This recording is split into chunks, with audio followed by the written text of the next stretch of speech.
Hello friends, నా పేరు Bhaskar tech Telugu ఛానల్కి స్వాగతం. ఈరోజు మంచి వీడియోతో మీ ముందుకైతే రావడం జరిగింది.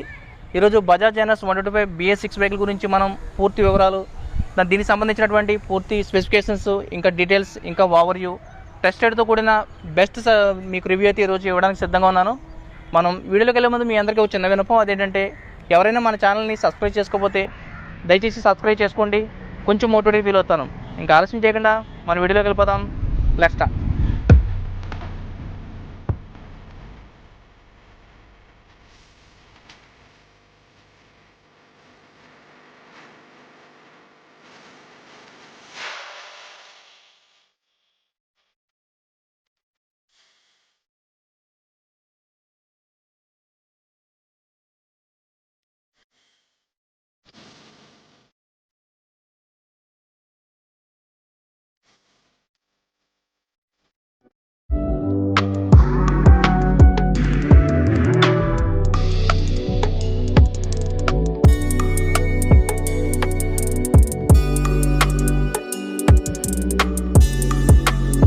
ఈ వెహికల్ యొక్క ఫ్రంట్ వ్యూలో భాగంగా మీరు చూసుకున్నట్లయితే ఈ వెహికల్లో హెలోజన్ ల్యాంప్ అయితే ఇచ్చారు. మీరు గమనించారు కదా, హెలోజన్ ల్యాంప్ అయితే ఇచ్చారు. అదేవిధంగా మీరు చూసినట్లయితే 240mm పెట్రోల్ డిస్క్ బ్రేక్ అయితే ఇచ్చారు. ఈ వెహికల్లోని పెట్రోల్ డిస్క్ బ్రేక్ వల్ల మీకు బ్రేకింగ్ ఎఫిషియన్సీ అనేది చాలా బాగుంటుంది. నార్మల్గా డ్రమ్ బ్రేక్తో కాకుండా డిస్క్ బ్రేక్ అయితే మాత్రం మీకు బ్రేకింగ్ ఎఫిషియన్సీ అనేది బాగుంటుంది, మీ అందరికీ తెలిసిన విషయమే. అదేవిధంగా 80/90 17 ఇంచెస్ ట్యూబ్లెస్ టైర్ అయితే ఫ్రంట్ వీల్ భాగంగా ఇచ్చారు, మీరు గమనించినట్లయితే. ఫ్రెండ్స్, ఈ వెహికల్ యొక్క ఇంజిన్ గురించి మనం మాట్లాడుకున్నట్లయితే ఈ వెహికల్లో మీకు 4 stroke air cool single cylinder DTSI ఇంజిన్తో పాటు BS6 కంప్లైంట్ ఇంజిన్ ఫ్యూల్ ఇంజెక్షన్తో వస్తుంది. అదేవిధంగా ఈ వెహికల్ యొక్క మ్యాక్సిమం పవర్ వచ్చేసరికి 12 PS ఉంటుంది, 8000 RPMగా ఉంటుంది. అదేవిధంగా మ్యాక్సిమం టార్క్ వచ్చి 11 Nm 7000 RPMగా ఉంటుంది. సస్పెన్షన్ గురించి టెలిస్కోప్ సస్పెన్షన్ వస్తుంది ఫ్రంట్ అయితే మాత్రం మీకు. అదేవిధంగా మీరు చూసినట్లయితే రియర్ వచ్చేసరికి నైట్రాక్స్ మోనోసాక్ సస్పెన్షన్ అయితే వస్తుంది. రియర్ చూసినట్లయితే మీకు మోనోసాక్ సస్పెన్షన్ వల్ల బెనిఫిట్ ఏంటంటే రైడింగ్లో ఉన్నప్పుడు టర్న్స్ అనేది ఈజీగా తీసుకోవచ్చు, మంచి కంఫర్టబుల్ రైడింగ్ కూడా ఉంటుంది, మీరు తెలుసుకోవచ్చు అది. ఫ్రెండ్స్, ఈ వెహికల్లో ఆకర్షణీయమైన LED టైల్ ల్యాంప్ ఇవ్వడం జరిగింది.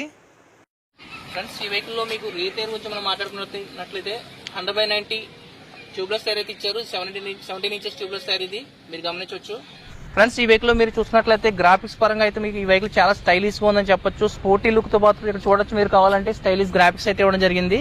ఈ వెహికల్ యొక్క ట్యాంక్ కెపాసిటీ వచ్చి 12 లీటర్స్ అయితే ఉంటుంది, మీరు గమనించవచ్చు. అదేవిధంగా మీరు ఈ వెహికల్ యొక్క వెయిట్ గురించి మనం మాట్లాడుకున్నట్లయితే 144 kg కర్బ్ వెయిట్ అయితే కలిగి ఉంటుంది. ఒక రకంగా చెప్పాలంటే కొంచెం వెయిట్ అయినా కానీ ఈ వెహికల్ మనం కంట్రోల్ అయితే చేయొచ్చు, ఎందుకంటే పల్సర్ సెగ్మెంట్లో ఈ వెహికల్ ఒక బెస్ట్ వెహికల్ అని మనం చెప్పుకోవచ్చు. ఫ్రెండ్స్, ఒకసారి ఈ వెహికల్ యొక్క ఎగ్జాస్ట్ నోట్ ఒకసారి చూద్దాం. ఈ వెహికల్లో మీకు గొప్ప విషయం ఏంటంటే గమనించాల్సింది, ఇక్కడ మీకు అండర్ బిల్డ్ అయితే ఇచ్చారు ఎగ్జాస్ట్, ఇక్కడ మీరు గమనించవచ్చు.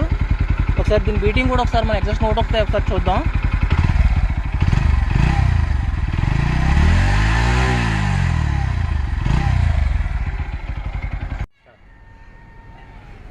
ఫ్రెండ్స్, ఈ వెహికల్లో మాన్యువల్ చూసినట్లయితే 5 స్పీడ్ గేర్ బాక్స్ అయితే ఇవ్వడం జరిగింది, మీరు గమనించవచ్చు. ఇక్కడ 5 స్పీడ్ గేర్ బాక్స్ అయితే ఉంది.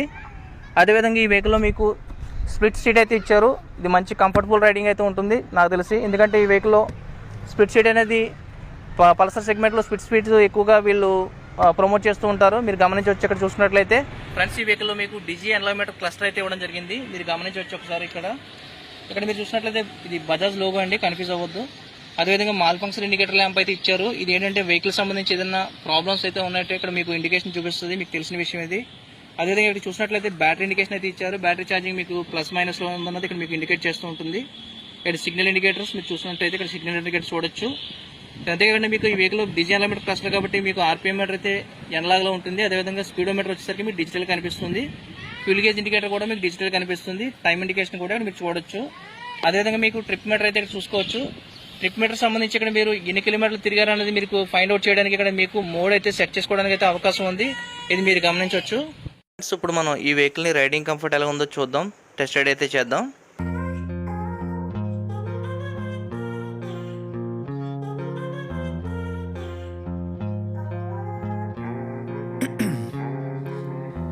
In my veins, I've been driving this train. Years in this lane, there's no stopping this flame. Cause I came to the game and I changed it to play how I like, rearranged it to my own domain. Yeah, I got what it takes, made lots of mistakes, taking shots, skipping breaks, feeling lost, feeling great, popping off, singing straight, never stopped, never changed. All the squad here to play and I've got something to say. Friends, ఈ bike start చేసినప్పుడు చాలా ఈజీగా start అయ్యింది. నాకు ఎక్కడ కూడా lagging అనేది అనిపించలేదు, స్టార్టింగ్ ప్రాబ్లం అయితే అనిపించలేదు. అదేవిధంగా ఇనిషియల్గా పికప్ అయితే బాగానే ఉంది. ఇక్కడైతే మాత్రం ఇరుకు రోడ్డు వల్ల మనం స్లోగా వెళ్ళడం జరిగిందనమాట. సో ఇది ఒక పార్కు, ఇక్కడ మనం ఎక్కువ రైడ్ చేయడానికి అయితే వీలు ఉండదు కాబట్టి జస్ట్ ఒకసారి మనం బైక్ అనేది తీయడం జరిగిందనమాట. ఇనిషియల్ రైడ్ పికప్ అయితే మాత్రం బాగుంది. ఫ్రెండ్స్, ఇక్కడ ఈ బైక్ సంబంధించిన రైడింగ్ కంఫర్ట్ గురించి అయితే మనం మాట్లాడుకోవాలి. ఫ్రంట్ మీకు టెలిస్కోపిక్ సస్పెన్షన్ వస్తుంది. రియర్ సెక్షన్లో మాత్రం మనకి వీళ్ళు మోనోసాక్ సస్పెన్షన్ అనేది ప్రొవైడ్ చేయడం వల్ల రైడింగ్ కంఫర్ట్ అయితే మాత్రం చాలా అంటే చాలా బాగుందండి. నేను ఈ సెగ్మెంట్లో వేరే వెహికల్స్ కూడా డ్రైవ్ చేసి చూశాను, కానీ వాటితో కంపేర్ చేస్తే మాత్రం ఈ బైక్ సంబంధించిన రైడింగ్ కంఫర్ట్ అయితే మాత్రం ఒక లెవెల్లో ఉందని చెప్పొచ్చు. ఇంకా ఈ బైక్ సంబంధించిన బ్రేకింగ్ గురించి మనం మాట్లాడుకోవాలి. ఫ్రంట్ మీకు డిస్క్ బ్రేక్ అనేది ప్రొవైడ్ చేస్తున్నారు కాబట్టి బ్రేకింగ్ కూడా నాకు బాగుందనిపించింది. మిగతా బైక్స్తో కంపేర్ చేసి చూస్తే, అంటే ఈ సెగ్మెంట్లో వేరే బైక్స్తో కంపేర్ చేసి చూస్తే ఈ బైక్ సంబంధించి కర్బ్ వెయిట్ అనేది కొంచెం ఎక్కువ ఉంటుంది. మైలేజ్ అనేది సిటీ కండిషన్లో మనం ఈ బైక్ నుంచి 45 to 50 ఎక్స్పెక్ట్ చేయొచ్చు. అదేవిధంగా లాంగ్ డ్రైవ్ హైవే వెళ్ళినప్పుడు మాత్రం ఖచ్చితంగా 55 వరకు ఈ బైక్ నుంచి మనం మైలేజ్ అనేది ఎక్స్పెక్ట్ చేయొచ్చు అనమాట. ఇనిషియల్ పికప్ అనేది కొంచెం ల్యాగింగ్ ఉందనిపించింది, ఎందుకంటే ఈ బైక్ సంబంధించి కొంచెం వెయిట్ అనేది ఎక్కువ ఉంటుంది. At the same time performance పరంగా అయితే మాత్రం ఎటువంటి ప్రాబ్లం అయితే లేదు. మీకు ఒక రకంగా చెప్పాలంటే వెయిట్ ఎక్కువ ఇచ్చినప్పటికీ కూడా ఈ బైక్ సంబంధించి టార్క్ పవర్ అనేది కొంచెం ఎక్కువ ఇవ్వడం వల్ల పెర్ఫార్మెన్స్ పరంగా అయితే మాత్రం ఎటువంటి ప్రాబ్లం అయితే ఉండదు. ఈ బైక్ సంబంధించి ప్రోస్ గురించి మనం మాట్లాడుకున్నట్లయితే ప్రోస్ పరంగా ఈ బైక్ డిజైన్ అయితే మాత్రం ఎక్స్ట్రాడినరీ ఉంటుంది. లుక్స్ పరంగా చాలా మంచి స్పోర్టీ లుక్స్తో దీన్ని డిజైన్ చేశారు. అదేవిధంగా మోనోసాక్ సస్పెన్షన్ అనేది బెటర్ రైడింగ్ కంఫర్ట్ అనేది మనం ఆస్వాదించవచ్చు అనమాట. అదేవిధంగా మీకు ఈ బైక్ సంబంధించిన కాన్స్ గురించి మనం మాట్లాడుకున్నట్లయితే ఈ బైక్లో నాకు ఎల్ఈడి హెడ్ ల్యాంప్ ఇచ్చేస్తుంటే బాగుండేది. అదేవిధంగా కన్సోల్ కూడా మీకు డీజీ అన్లాగమీటర్ కన్సోల్ అయితే వీళ్ళు ప్రొవైడ్ చేస్తున్నారు. అది అక్కడ ఎందుకు స్కిప్ చేస్తున్నారో నాకైతే అర్థం కాదు బజాజ్ కంపెనీ వాళ్ళు. దీనికి సంబంధించి కన్సోల్ కూడా డిజిటల్ కన్సోల్ ఇచ్చి ఉంటే కొంచెం చూడడానికి బాగుండేది, అంటే కొంచెం మనకి ఇన్నోవేటివ్ ఫీచర్స్ కింద మనకు అనిపించేది అనమాట. సో అదొకటి వాళ్ళు దృష్టిలో పెట్టుకుని ఫర్దర్గా వచ్చే వెహికల్స్ కూడా వాళ్ళు ఈ రెండు కూడా రెక్టిఫై చేస్తే బాగుంటుందని నాకు అనిపించింది. ఫ్రెండ్స్, ఇంకా ఈ బైక్ సంబంధించి ప్రైస్ కూడా వీళ్ళు ఎందుకు హైలో పెట్టారని నాకైతే అర్థం కాదు.